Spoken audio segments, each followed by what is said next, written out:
E aí galera, tudo bem? Aqui tá falando com vocês é o professor Henrique Romero e eu estou aqui hoje para resolver a prova de Química da Unicamp, né? Lembrando que nós temos duas provas da Unicamp, a Unicamp de 2021, que devido à pandemia ela foi dividida aí para nós em duas provas. Uma prova específica para os cursos de Exatas e Humanas e uma segunda prova específica para os cursos de Biológicas e a área da saúde, né? Então hoje eu estou aqui para resolver a parte de Química dentro da prova de exatas e humanas, tudo bem? Aí num próximo vídeo também estarei fazendo a resolução da parte química, da parte biológicas e saúde, tudo bem? A prova que eu tenho aqui, galera, é a prova E e G, tá? É a prova E e G que eu tenho. Então nós começaremos aqui com a questão número 41, beleza? Então vamos lá, galera. Quando a gente fala aqui dessa questão 41, é uma questão super conceitual para a gente, um sentido de termoquímica totalmente conceitual. Ele dá um texto para a gente, o qual eu não vou ler, tá? Explicando aqui um pouquinho sobre os incêndios e etc. E ele coloca para nós três figuras com diferentes tipos aí de representações, né, de ações do bombeiro. Num primeiro tópico ali, no item A, nós temos a queima da palha, onde o bombeiro está apagando. No segundo, nós temos uma panela pegando fogo e um bombeiro está jogando um pano ali para que o fogo cesse, né? E depois nós temos na letra C um fogo e o bombeiro jogando água para apagar o fogo. Então nós temos três tipos aí de incêndios, né? E ele tem aqui para gente um triângulo e esse triângulo representa para a gente o quê? Nós temos o combustível, o comburente e o calor. É isso que nós temos nesse nosso triângulo que está sendo representado por A, B e C. E ele fala para nós aqui assinalar a alternativa que representa a correlação adequada desses triângulos A, B e C, né? Sendo que o componente que foi eliminado do triângulo, perceba que nós temos componentes eliminados aqui no triângulo, eles estão representando o que foi eliminado nessa cisão aqui, nessa ação, perdão, que os bombeiros fizeram. Então, no primeiro caso, a palha, galera, ela está servindo para a gente como um combustível, né? Como um combustível. Vou escrever assim. A palha está servindo para nós como um combustível.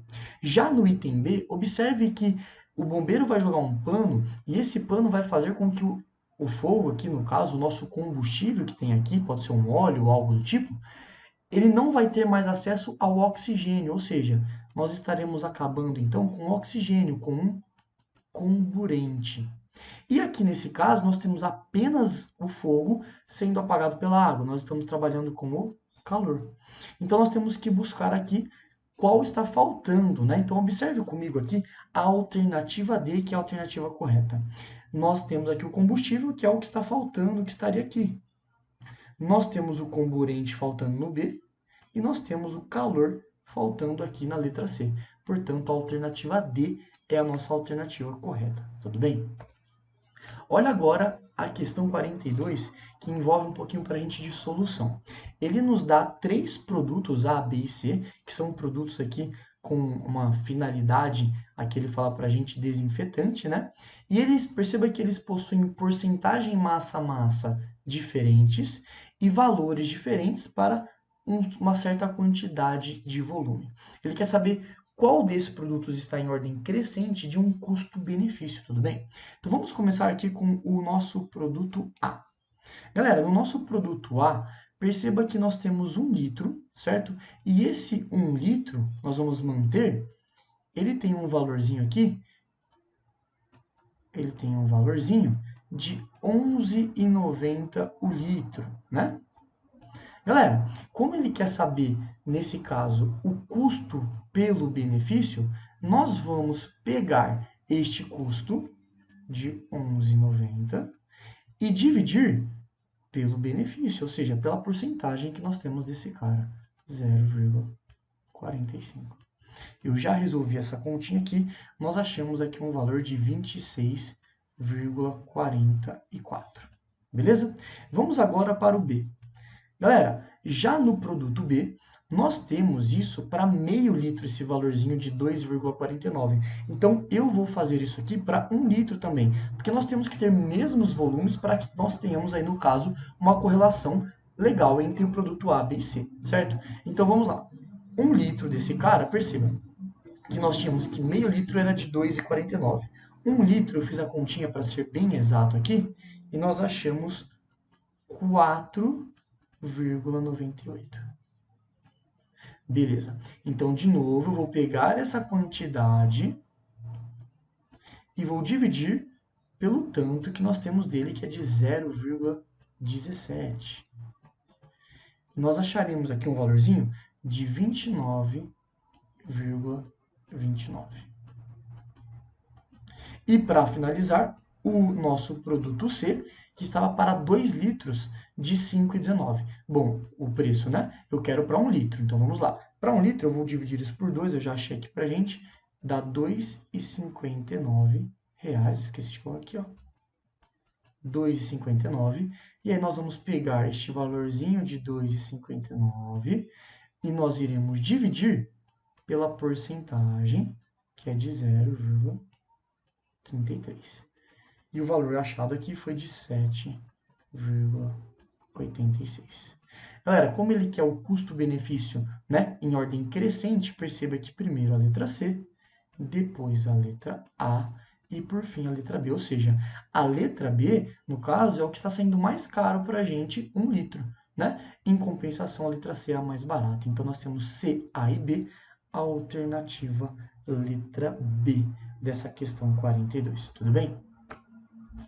Próximo, questão 43, que ele fala para a gente sobre a calagem. Galera, primeira coisa, o que é a calagem? É o uso de calcário para solos ácidos, isso já tira para a gente a alternativa B e a alternativa C, você vai entender, né?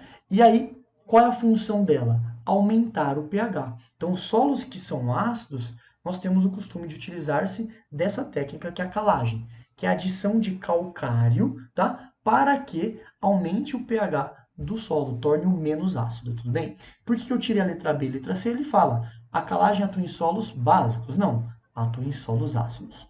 O texto fala pra gente que a calagem diminui a atividade de alguns elementos que são tóxicos em altas concentrações, como alumínio e manganês. E ela favorece a disponibilidade de alguns elementos essenciais, como nitrogênio, fósforo e potássio nesse solo. Então, tudo bem. Ele quer saber agora se essa curva D ou a curva B que está correspondendo a um elemento essencial. Galera, elemento essencial com a calagem, qual é a tendência? Dele aumentar a quantidade no solo. Ele falou isso para a gente, ó, favorece a disponibilidade. Agora, elementos tóxicos que nós diminuiremos, aqui, ó, perdão, a quantidade deles, né? Então, perceba que a letra A está errada porque ela fala que a curva D corresponde a um elemento essencial. Mas olha aqui comigo, galera. A curva D está, no caso, a linha reta D, está diminuindo conforme nós estamos aumentando o pH. Então, a alternativa correta dessa questão 43 é a alternativa D. A calagem atua em solos ácidos, aumentando o seu pH. Perceba que a curva D, ela teve um aumento, então se ela teve um aumento, ela corresponde aí a um elemento essencial, tudo bem? Questão 44, galera. Ele fala pra gente que em 2020 o Brasil, nós tivemos aquela notícia, né, foi impactado com aquela notícia de que algumas pessoas haviam se contaminado ao ingerir um tipo de cerveja lá em Minas, né? E depois fosse apurar que essa bebida ela havia sido contaminada pelo dietileno glicol. E o fabricante argumentou que ele havia comprado o monoetileno glicol e que o dietileno glicol chegou ao produto por contaminação ou por algum engano. E a respeito desse episódio, pode-se afirmar que o dietileno glicol, que está dissolvido em água, ele fosse utilizado no sistema de quê? Resfriamento ou aquecimento? E depois, ele fala para a gente, poderia ser substituído por algum outro tipo de substância? Então vamos lá, galera. Nós estamos trabalhando aqui, no caso, com as propriedades coligativas. Qual é a função deste carinha aqui? O dietileno glicol. O dietileno glicol ele tem uma função de diminuir a temperatura de congelamento. Ou seja, ele é utilizado para resfriamento e não aquecimento. Então, o que acontece? Vamos lembrar das propriedades coligativas? O dietileno glicol está funcionando como um soluto não volátil que, ao ser adicionado num líquido puro, como por exemplo a água, nós intensificamos a propriedade coligativa, que no caso nós estamos diminuindo a temperatura de congelamento, crioscopia. certo? O que acontece na quiroscopia? Você adiciona um soluto não volátil, diminuindo a temperatura de congelamento. Ah, por que isso é útil? Vamos lá. Em países aqui a temperaturas são muito baixas, chegam às vezes até a menos que zero. Como que a água, por exemplo, do carro consegue se manter ali no estado líquida? Como que ela não congela? Devido à adição desse dietilenoglicol, por exemplo, que é um dos casos, né? Isso faz com que a temperatura de congelamento da água, ela, ao invés de ser 0 graus Celsius, ela vai para -5, -6, -7, ou seja, nós intensificamos essa propriedade coligativa. Galera, um outro tipo aí de, de soluto que nós poderíamos ter utilizado é o sal de cozinha, o NaCl. Perceba, o sal de cozinha ele é um composto iônico. A intensidade dessa propriedade coligativa seria mais intensa, porque nós teríamos mais partículas em solução.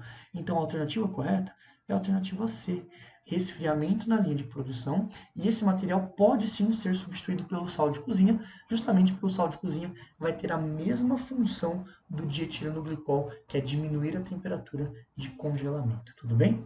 Essa aí é a questão 44, galera.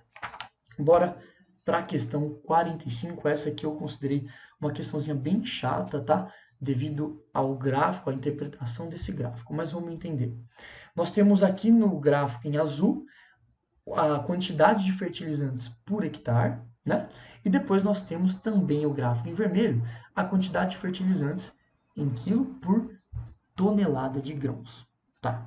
Ele fala para a gente, considerando esse caso representado pela figura, o que a gente pode concluir que o sistema de cultivo adotado ele está sendo influenciado positivamente ou negativamente com o uso desses fertilizantes. Galera, perceba comigo que neste caso, né, neste caso que nós estamos tendo aqui, ao passar dos anos, perceba que nós precisamos de menos, olha comigo, nós precisamos de menos quantidade de fertilizante por tonelada de grãos. Então ele está sendo, no caso, positivamente influenciado. Que nós excluímos a alternativa D e a alternativa B. Ficamos com a alternativa A e a alternativa C. E ele fala exatamente isso. Perceba, nós estamos então aumentando a quantidade de fertilizante por hectare com o passar do ano. Então isso significa que nós estamos tendo um uso positivo desses fertilizantes. E como nós estamos precisando de menos fertilizantes por tonelada de grãos, significa que nós estamos aumentando a produtividade alternativa A. Beleza? Questãozinha 46, galera. Eu vou representar para a gente aqui essa nossa equaçãozinha. Na verdade, eu vou deixar ela aqui como base, ela já está balanceada, tá? Mas olha o que ele fala, galera. Deu todo um textinho para a gente, mas vamos ler essa parte aqui. Segundo o estudo no dispositivo utilizado, 1 kg desse óxido de ferro foi capaz de remover entre 0,2 a 0,716 kg de sulfeto de hidrogênio. Considere que apenas a reação baixa equacionada esteja ocorrendo nessa reação. Ele quer saber, galera, o que vai acontecer se a quantidade que nós estamos utilizando, por exemplo, do óxido de ferro, está sendo suficiente, está sobrando uma certa quantidade de sulfeto, aí no caso de hidrogênio, ou se não, está sendo na quantidade estequiométrica. É isso que ele quer saber, tudo bem? É uma parte totalmente de estequiometria aqui para a gente. Pelas proporções, eu converti tudo isso daqui em massa. 1 mol desse carinha aqui é o equivalente, eu coloquei aqui para mim já, ó, a 160 gramas. E isso está, para este carinha, que 3 mols dele representam as 102 gramas. Beleza? Galera, ele colocou 1 quilo desse cara aqui. Então, ele colocou 1 quilo. Vamos ver qual vai ser esse valorzinho que nós retiraríamos aqui no caso do sulfeto de hidrogênio. Se nós realizarmos essa continha aqui, nós acharemos aqui em quilo um valorzinho de 0,637 quilos, ou seja, nós temos esse valor sendo retirado com 1 quilo, tá, deste carinha aqui que é o óxido de ferro. Ele falou para a gente utilizar-se, né, na condição máxima de sulfeto de hidrogênio. Na condição máxima, observe comigo, galera. Na condição máxima, nós conseguimos eliminar 0,716 kg de sulfeto de hidrogênio. Ou seja, nós estamos conseguindo eliminar mais do que na proporção.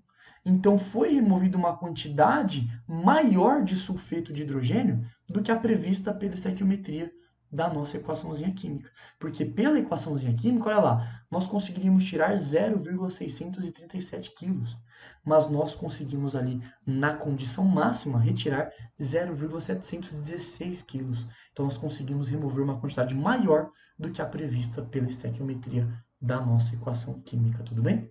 Então, uma questãozinha aí, perceba que as contas não foram difíceis, acredito que não era um exercício aí de se perder muito tempo, tudo bem?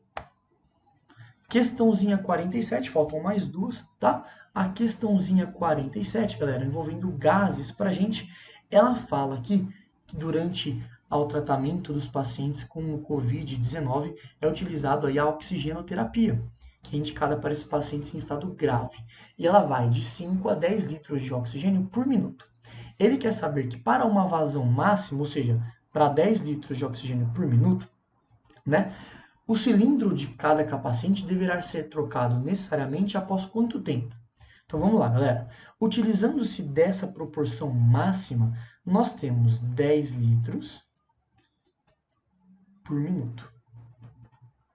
10 litros de quê? Lembrando que nós estamos trabalhando com gás oxigênio. Ele falou para a gente que esse cilindro, o volume aproximado do gás, é de 10 metros cúbicos, ou seja, é de 10.000 litros. Galera, isso aqui vai representar para a gente, aqui no caso, 1.000 minutos. E 1.000 minutos é aproximadamente igual a 17 horas. Beleza, então nós já tiramos a alternativa B e nós já tiramos a alternativa C. Nós já percebemos que precisaremos apenas de 17 horas aí de uso desse cilindro. Tá, após isso eu fico na dúvida agora ao quanto de volume que restará de gás no meu cilindro. Perceba que a pressão é de 1 atm. Por que a pressão de 1 atm? Porque a pressão, quando nós temos que trocar o cilindro, é porque a pressão interna e a pressão externa, elas se igualaram. Pressão externa de 1 atm, pressão interna, então, se igualou também de 1 atm. E agora só em relação ao volume restante. Onde que o aluno erra aqui? Ele pensa, bom, se nós tivermos 17 horas de uso, é porque acabou a quantidade ali de oxigênio, então nós teremos 0 litros. Galera, não. Nós apenas chegamos no momento onde teremos que trocar, mas ainda restará um pouquinho de gás lá dentro. E lembra, um gás independente da sua quantidade. E se você colocou 1 mol, ou 20 mols, ou 1.000 mols, ele sempre irá ocupar o quê? O volume do recipiente. E olha qual é o volume do recipiente? 50 litros. Então, ele terá um volume de 50 litros, alternativa letra A. Beleza? É essa alternativa que nós chegamos aqui para essa questãozinha. E para finalizarmos, nós chegamos aqui na questão 48, onde ele fala para a gente de dois tipos de concreto. Um concreto convencional e um concreto ecológico. Eu vou resumir esse texto para você. Qual é a função do concreto, no caso, ecológico para o concreto convencional? Perceba que a emissão de CO2 é menor do concreto ecológico para o convencional. Só que além disso, por que ele é muito bom? Além da emissão ser menor, nós também temos que, para a fabricação desse concreto, uma absorção de CO2. Então, por isso que ele é um concreto ecológico. Além dele eliminar uma menor quantidade de CO2, ele também absorve uma certa quantidade de CO2. E aí, a pergunta para a gente. De acordo com o estudo, comparando-se o balanço final de CO2 entre o concreto comum e o concreto ecológico, esse processo haveria uma diferença de CO2 de quanto? Qual é o erro do aluno? Fazer essa diferença. Galera, essa diferença está errada. A diferença correta seria entre os 439 emitidos pelo concreto convencional menos essa diferença aqui. Por quê, galera? Vamos ver o saldo desse concreto ecológico? Nós temos 182 que são eliminados, ou seja, são emitidos, mas nós temos 195 absorvidos. Nós temos, portanto, aqui este saldo de menos 13. Então, esta seria a nossa conta correta. Porque, vamos lá, eu não quero saber só essa diferença, eu quero saber de acordo com o balanço final. O balanço final, na verdade, então, é o tanto que eu emiti, mas também o tanto que eu absorvi. Então, essa diferença dá menos 13 para a gente. Então, este valorzinho dará para a gente de 452 quilos, que nós tiramos a alternativa letra C e a alternativa letra D, ficando com entre A e entre a B, a qual acertaram ambas a quantidade aí por metro cúbico de concreto. Qual agora é a diferença entre a letra A e a letra B? A letra B é a letra correta, tá? Qual a diferença? Esses testes foram utilizados com alguns óxidos, observe comigo, e ele fala aqui pra gente que também observou-se aqui, ó, a absorção desses carinhas para diminuir a absorção de CO2, ou seja, para o endurecimento do nosso querido concreto. Olha lá, no processo de endurecimento ocorre também a diminuição a partir da absorção desses caras, ou seja, esses óxidos aí de nitrogênio e de enxofre, eles estão sendo utilizados para o endurecimento do concreto e eles também têm aí, eles também são absorvidos. Consequentemente, nós diminuímos a quantidade de CO2 emitida porque eles estão sendo competidas com esses caras aí. Tudo bem? Então, galera, espero que tenha sido de bom proveito. No geral, perceba algumas pontos que nós podemos conversar. A ausência de química orgânica nessa prova que já era esperado, saiu no edital um pouco antes, né? Depois que nós tivemos essa pandemia, esse Covid-19, foi avisado num edital que a parte de orgânica seria eliminada da prova. E perceba que não caiu uma questão aí envolvendo a orgânica, então já era esperado e realmente a Unicamp nos mostrou que cumpriu o que havia falado. E também, num contexto geral, não foi uma prova de muitas contas, pode observar, e quando foram contas, observe que não foram contas super difíceis de você trabalhar. Então foi uma prova um pouco mais conceitual para vocês. Acredito que um aluno não teve tantas dificuldades, mas envolvia muito para a gente da leitura dessa prova, né? Isso que às vezes pode pegar aí nessa questão. Mas no demais, uma prova muito bem feita, muito gostosa de se fazer para nós químicos, obviamente. Eu sei que existe todo processo aí para vocês, toda pressão, mas no contexto geral, achei uma prova muito bem feita, nada fugindo da Unicamp. Unicamp sempre fazendo provas bem legais, tá bom? Um abraço para todos vocês, bons estudos, bons vestibulares, espero que tenha te ajudado. Fechou? Tchau, tchau.